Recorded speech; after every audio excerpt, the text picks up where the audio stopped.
Auzubillahi minasyaitonirrajim. Bismillahirrahmanirrahim. Assalamualaikum warahmatullahi wabarakatuh. You're with me now, Dr. Muhammad Husni Mohd Amin, Fellow at IKIM Center for Science and Environment Studies, KIAS, on Radio IKIMfm, program Great Works of the Muslim World, airing every Sunday at 5 p.m.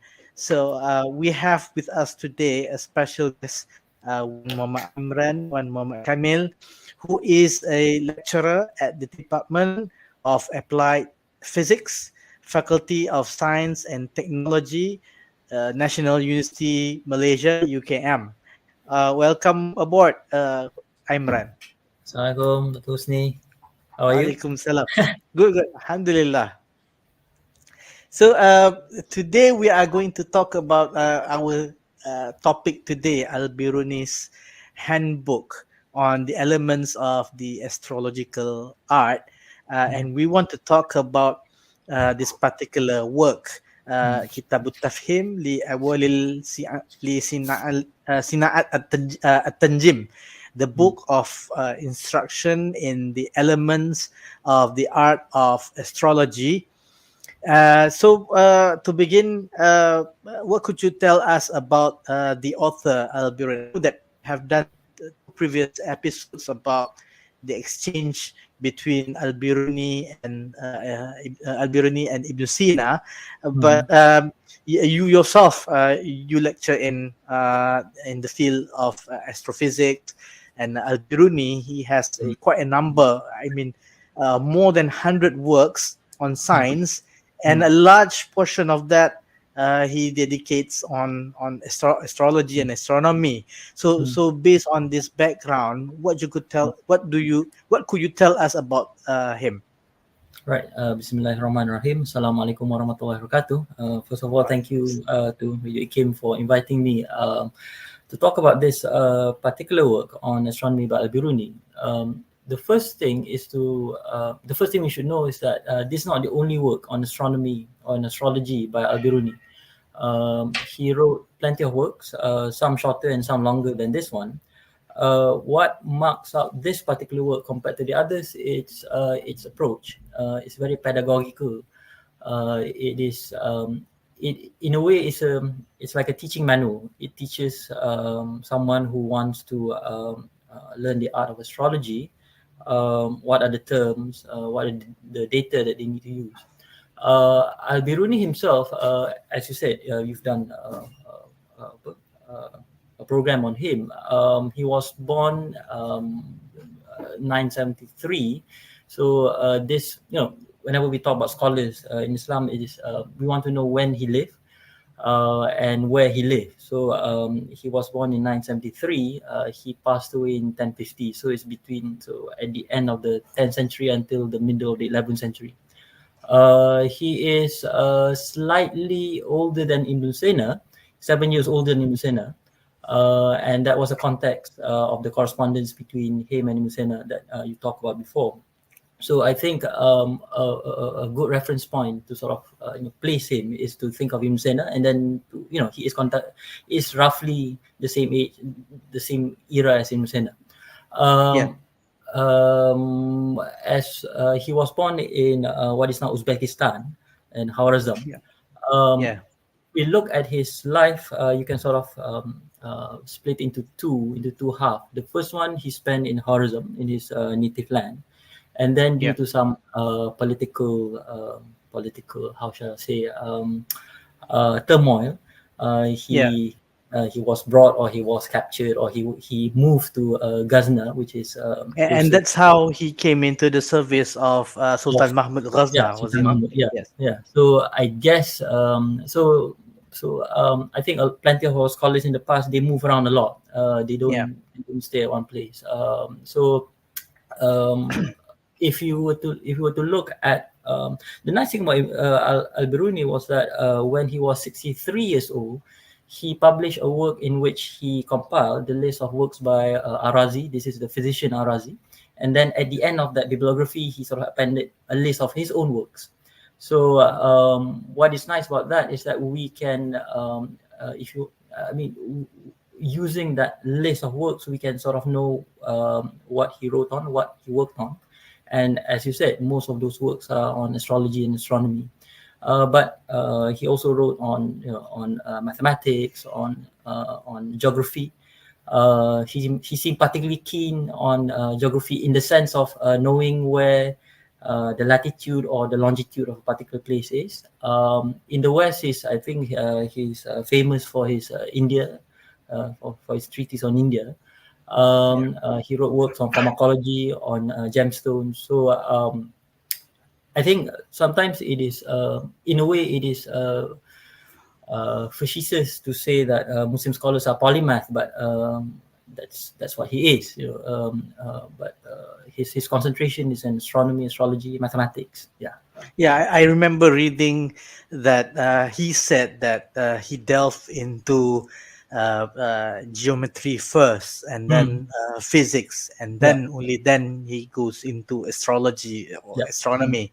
Mm, And he says that it is not somebody who hasn't mastered the prerequisite subjects, yeah. to mathematics, geometry, physics, Mm, then that person is not fit to become an astrologer, which is, yeah. well, he himself served Was Sultan Mahmud Ghazna as an astrologer, as did mm, many before, which reminds me, there had been many scholars who were like that, like yeah, Banu Musa, like yeah. the Banu Munajim, who Mm, were in the court of the Abbasid caliphs, mm, Al-Ma'mun, mm. and such. Right. Moving on. I think so. Why do you think that al-Biruni is, or do you think that al-Biruni is synonymous with the development of astronomy as a science? And Mm. what do you think led him to write this particular work? Okay. I think when we look at the history of Islamic astronomy, Al-Biruni can be classed as someone who did work in the early half of the history of Islamic astronomy.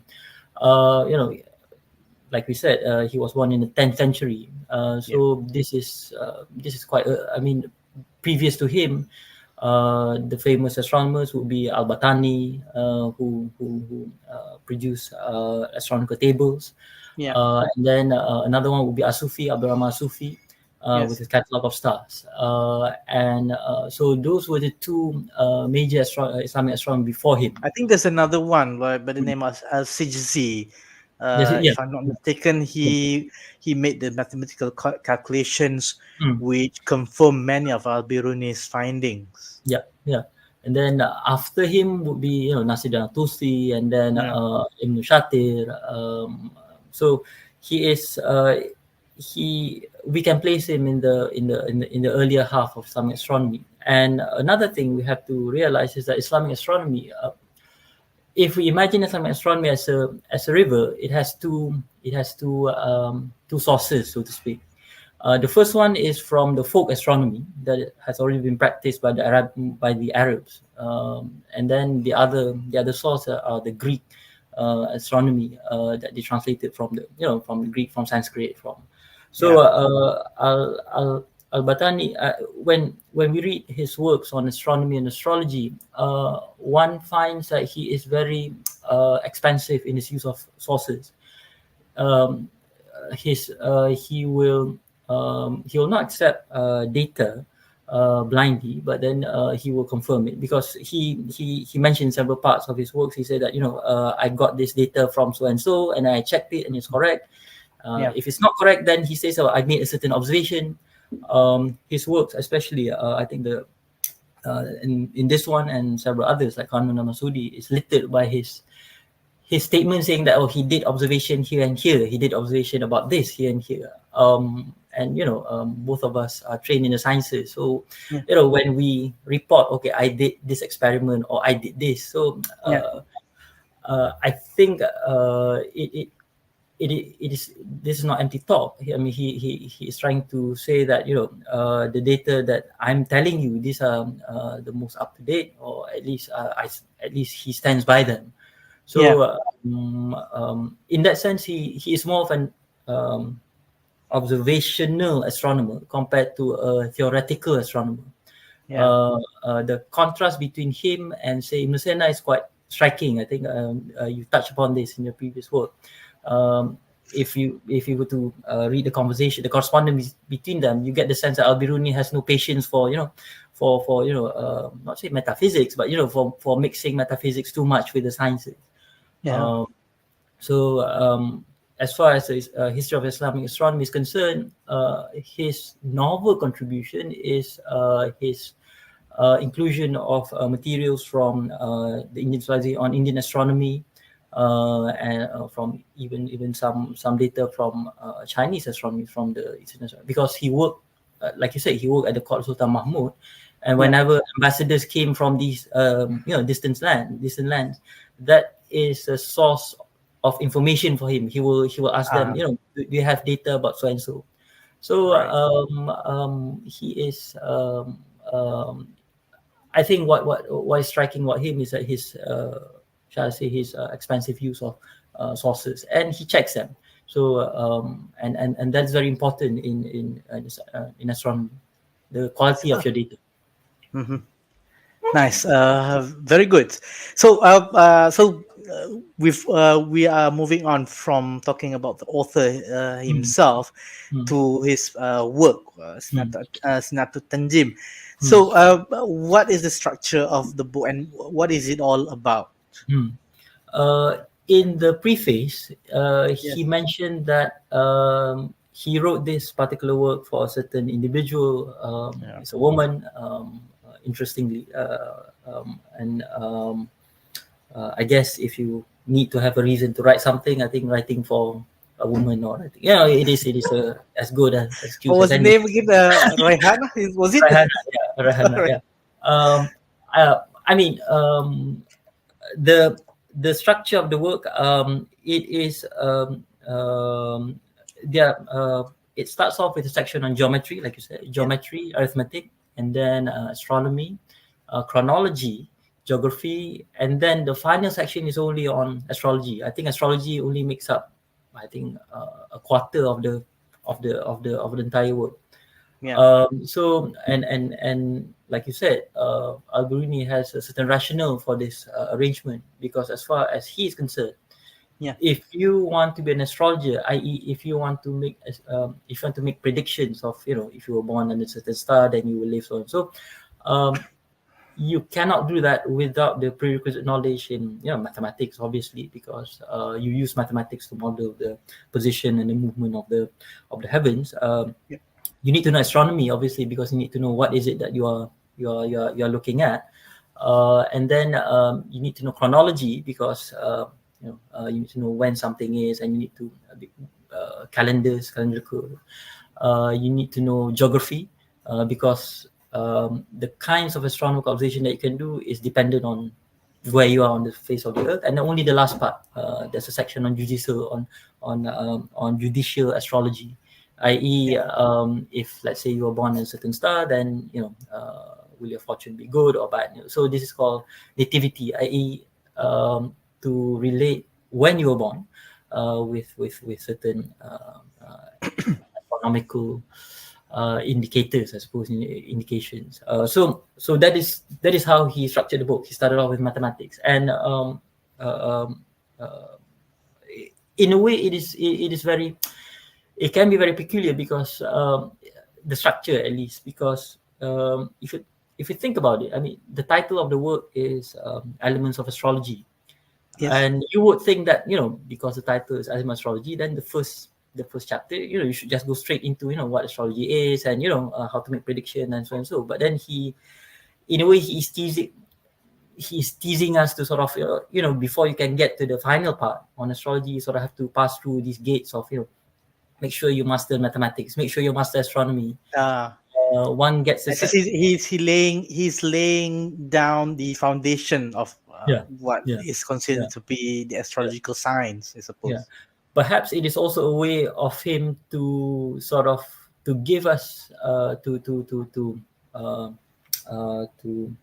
distill those who are really interested, or really passionate, or really into astrology, with those who, who who who who is not, because only those people who are willing to undergo the mathematical, the astronomical parts can sort of, you reach the climax at the end. And even in the astrology part pun, there is a section where he talks about the um, the fallacious predictions made by astrologers. I think that was a section. He said that some astrologers presume to be able to use the stars to intimate what is in your hearts, in your mind. As Yeah. if you can read minds. And I said this is rubbish, basically. Yeah. All right. Um, so yeah. So it begins with geometry. It begins with the hard sciences, if you want to use Hard a, sciences. and then it sort of ends with astrology. Very nice, because I'm reminded that his predecessor Banu Musa, or they were themselves, well, the first one, at least, Muhammad ibn Shakir, Mm, he was himself an astronomer and a mathematician. mm, Well, he wrote some books that became the foundation of calculus, and yeah. they were the advisors to Khalifah al-Ma'mun. But Mm, the story goes is, as the story when they became embroiled in a sort of scandal. They were contracted mm, by the caliph to build a canal, and well, they had the hubris and the arrogance, and they subcontracted it to somebody else, mm, Ahmad ibn Farghani, mm, who made such a blunder. mm, But because of this, then people got to know about it, mm, and the caliph, by that time, was al-Mutawakkil. He mm, wanted to punish Banu Musa mm, because of this blunder. However, one of their colleague, mm, if I'm not mistaken, was Sin bin Ali.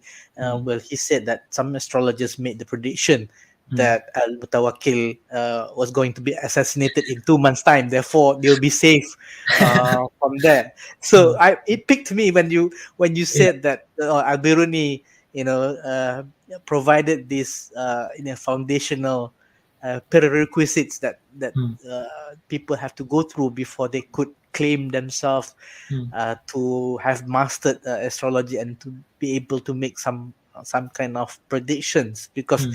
it happened. This sort of thing Yeah. happened in the past. Mm, Well, in al-Biruni's past, where people make the sort of, and they sort of struck the mark, because it did happen, and it saved yeah.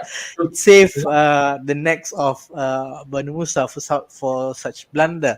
yeah. But on the other hand, I wonder if you'd agree that the Munajjimun, Mm, people who serve as court astrologers, mm.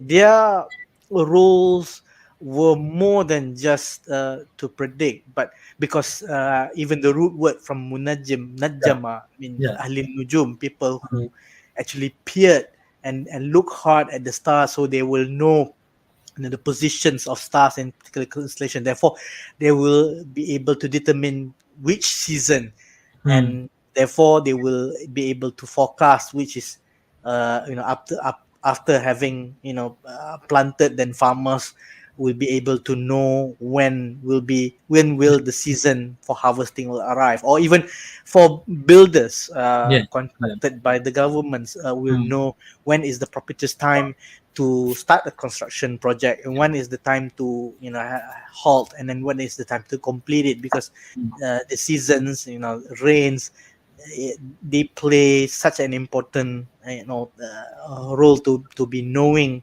these yeah. times, Yeah. to be productive and Yeah. all. Yeah. Mm. Or do I you think, think that that's the role yeah. that al-Biruni played?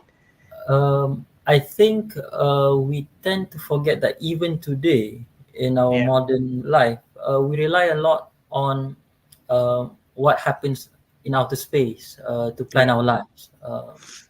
Whenever we use GPS, we are relying on technology that is out there, that is out in yeah, space. When we want to decide whether to have kenduri, for instance, we check the weather forecast, and we don't yeah. have kenduri, when it's flooding or whatnot. And uh, a lot of this information is based on, shall we say, now we say space technology, but in the past it's astronomical knowledge. I yeah, think whether they use it for to develop more accurate models of the world, like some Shatir or National Tusi, or they use it to to make predictions for certain rulers. Ultimately, the data is the same. Yeah. Astronomers and astrologers use the same data. It's just to what end do you use the data for, and that the question of ends, then it is related to your worldview, to your value. So it is and it's interesting. And I wonder what's your opinion on this, because I thought about it and I was like, al-Biruni is a, most of our scholars, these are not stupid people. So Yeah. whenever they involve themselves, let's say in in astrology, or or they allow themselves to be called astrologers, they are not Yeah. doing it out of it's not because they are stupid, it's not Yeah. because they don't know the dangers of astrology. So I think as far as they are concerned, they are generating data, they are using data, and then if the if some people find the find astronomy attractive, if you were to envelop them or present them, in terms of astrological predictions, and so be it. Basically, even among Western astronomers like Kepler, Johannes Kepler, Copernicus, Yeah. um, they cast horoscopes. I mean, they do astrological. They're involved in astrology as well. So perhaps it is the burden of an astronomer to always be, to always be associated with astrology. Whether or not you use that uh, to evil ends or to mischievous end, that is a different issue lah. But I don't think when Al-Biruni casts the horoscope, or or involve himself in astrology, I doubt that he actually believed them in a sense that, oh, he it is it is part of the job, I guess. And another thing we need to remember is that in the past, the distinction between astronomy and astrology is not as clear cut as today. Even today, pun, it's not as clear cut. And I mean, if somebody were to come to us and say that, well, how can you say the stars do not influence us? Since when you look at the moon, it influences the oceans. When you look at the sun, it influence. So takkan lah. Are you telling me that the stars have no influence? But the distinction between astronomy and astrology, I think it is not as clear cut as saying, oh, this is scientific and the other one is not, because um, both uses the same data. It's just that to what end do you use it for lah. I think Ah. the best treat not the best treatment, but the best um, and not analysis, but maybe critique of astrology is by Imam Ghazali Yeah. in his book of knowledge, the first book, because that is quite comprehensive. He says that astrology is bad because so and so and so. I think I think that is a position which we can sort of lean on to lah.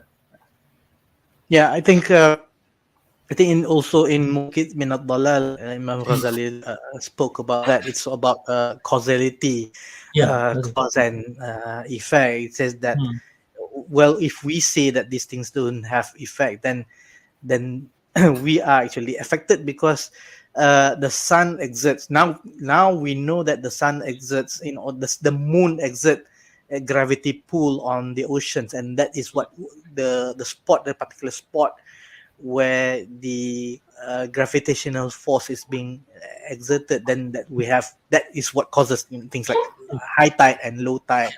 yeah. So but he said that uh, the thing is, the thing that contradict is in believing that the moon has inherent power. I mean, Yeah. power in itself, and Yep. denying that that power is actually given Mm, by God. yeah. God is the Yeah. one who Mm, makes this thing, brings mm, the effect.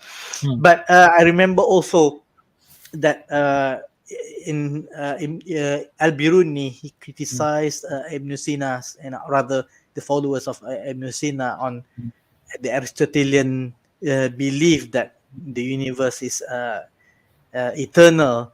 But yeah, I suppose because al-Biruni himself, it is said that he was born in Bukhara, and like you said, he moved around in Khwarizm until he finds himself in service of Sultan Muhammad Ghazna.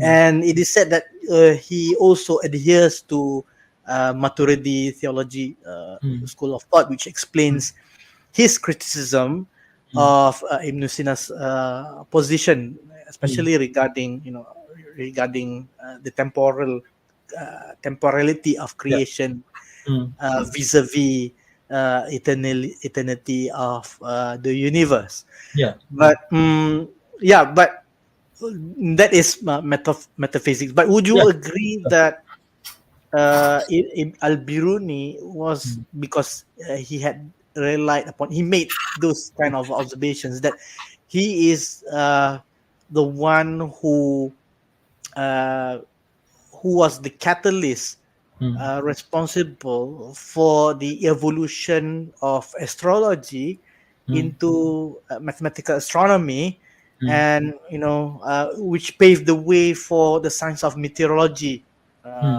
as we know today. Um, I think in at least in astronomy today, whenever you open an astronomy textbook, there will be two components. First, there will be the data, the astronomical data. For instance, what is the distance between the Earth and the Sun? What's the size of the Sun? What's the size of the Moon? The other half would be the models, the theoretical model that explains those data. Does the Earth revolve around the Sun, or does the Sun revolve around the Earth? The geocentric, heliocentric. So al-Biruni, at least in this particular work, and most of his works on astronomy, I wouldn't say he sidesteps the issue of the theoretical model, but then he's more inclined to. I think this is his temperament. I think he's more of an observational astronomer, and his insistence on getting the best data that fed indirectly to the because once you have data, then you can refine your model, and then he paved the way for future astronomers, Muslim astronomers, to create much more better models. So in that sense, I think he is instrumental in the history of Islamic astronomy.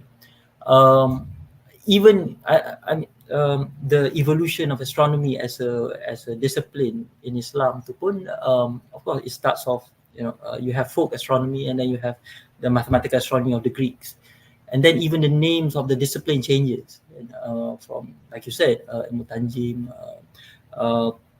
and then eventually become ilm hay'ah. I think it's just meaning to say that astronomy is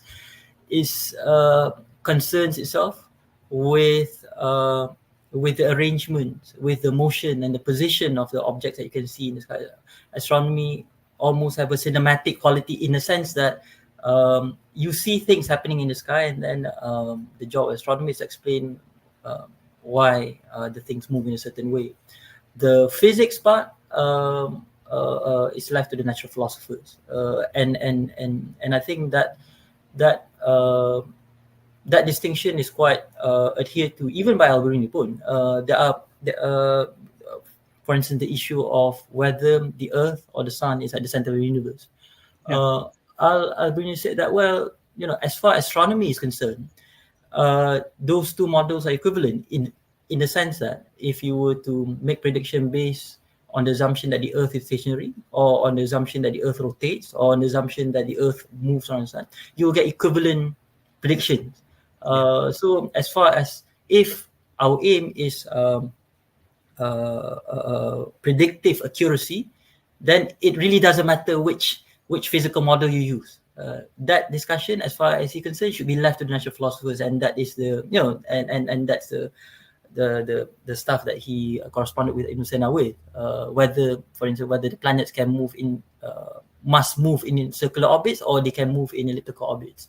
That is a philosophical choice. It's not. It's as far as al-Biruni is concerned, that is not motivated by any astronomical data. It's just, you can fit the data any way you want in that sense. Ah, Right? all right. Okay. Thank you. I think maybe as a conclusion, why do you think this work is great, or why Mm. do you think that it's relevant for us to know today? I think for scholars, Yeah.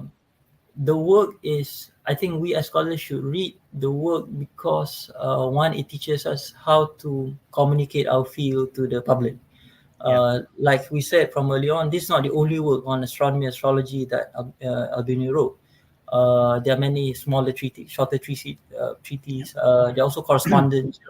I think there was one on he was somebody asked him about the, for instance, on the differences between the Indian calendar and, our and the Muslim calendar, and he wrote a treaty on that.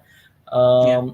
So for scholars, it is important not just to write a technical work for a technical audience, but also to write semi-technical or even non-technical works to audiences.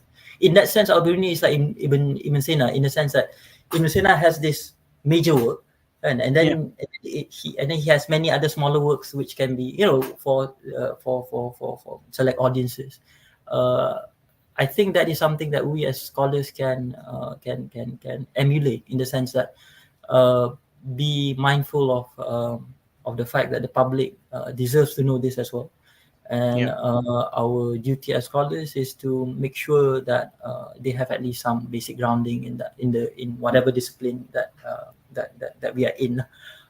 So I think, if because the more variety of works that you write, then uh, the more path that people can get into the discipline. And nowadays we talk, about the decreasing interest in science and math. Perhaps one reason why that's happening is because, if you expect students or general public to be interested in science and math by reading science and math textbooks, Yeah. I think, we have the wrong end of the stick lah, I think. So and that is something that we can learn from al-Biruni, in the sense that he is very, prolific. He wrote 140 works, throughout his Yes. life. Um, And more so than 90 works from out of that is devoted to to astronomy. astronomy, yeah. He Yeah. wrote some literary works as well, Yeah. translations, and so he I guess what I'm trying to say is that don't confine ourselves to just one discipline, so to speak. Yeah. Try to sort of be interested in other disciplines as well. I think So that answers the problem of this blinkered specialization. yeah, true, true. Putting ourselves in silos, in isolation, without Yeah. seeing the whole. That knowledge has a Mm. structure, and then it's all interconnected. Yeah, yeah. So I thank you very much, when Imran. It was as a very pleasant discussion on Al Bruni's book. We hope to see you again in the near future, inshallah, on other books. Yeah. All right. So that had been one Muhammad Aimran, one Muhammad Kamil, lecturer at the Department of Applied Physics, Faculty of Science and Technology, National University Malaysia UKM. And so until next time, we thank you for listening in to our program. Wabillahi taufiq wal hidayah. Assalamualaikum warahmatullahi wabarakatuh. Assalamualaikum.